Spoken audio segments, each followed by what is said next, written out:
Hey guys! Okay, so some of you may have noticed my hair. It's different. I got a haircut.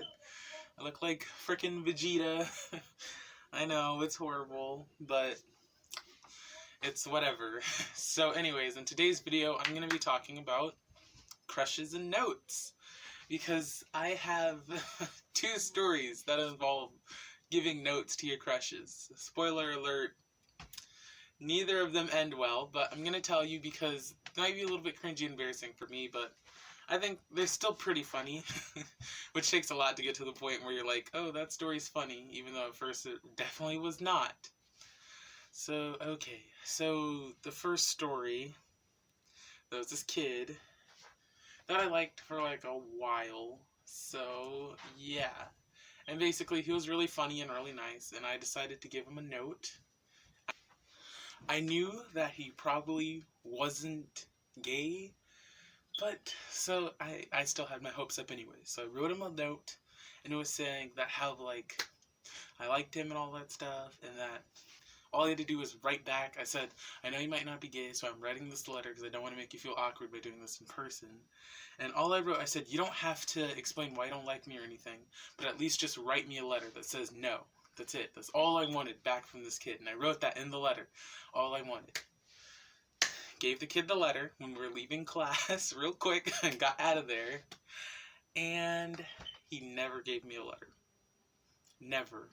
Like, all I asked was for a letter that said no. All he had to do was give me a letter that said no.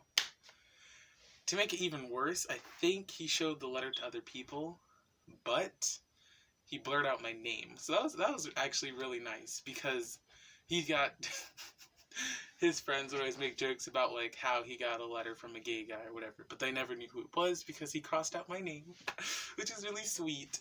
But at the same time, he still showed it to other people, which is not so sweet. And he never wrote me a letter that said no. Though I guess there is kind of a happy ending in this story because, like, I want to say a month or maybe more later, he was feeling really not good, or for some reason, I don't know why, what was going on in his life, but he wasn't feeling good.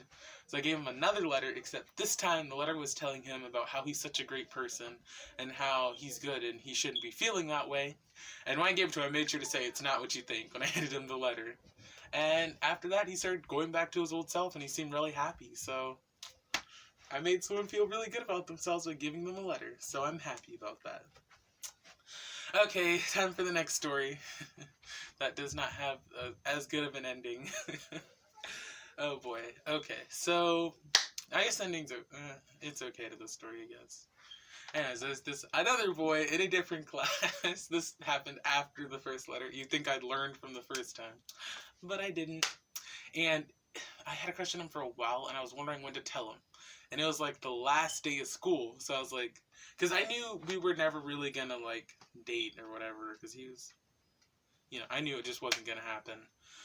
So I decided to I at least wanted to tell him how I felt. So I wrote the letter about how awesome he is. Actually, during the middle of the school year, I wrote the letter about how awesome he is, but I didn't put my name on it. And I gave it to him. And so throughout the class year, he was trying to figure out who gave him the letter. Of course, he was all like thinking it was one of the girls, but it wasn't.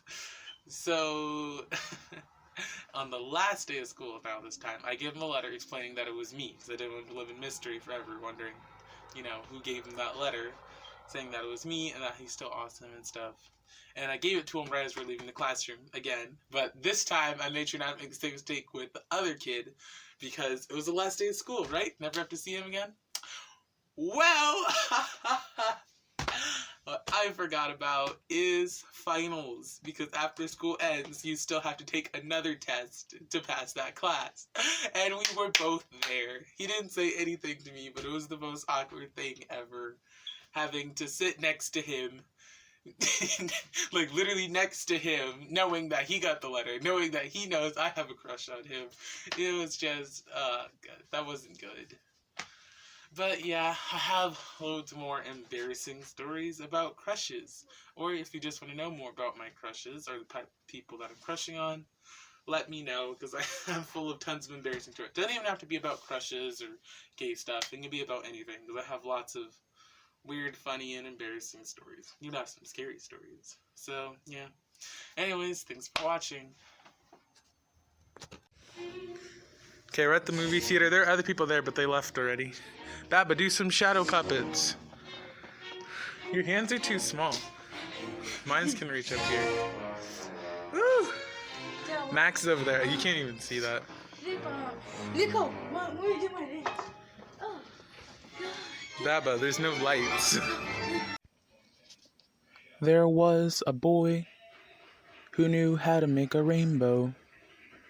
He knew the secret colors of the sky.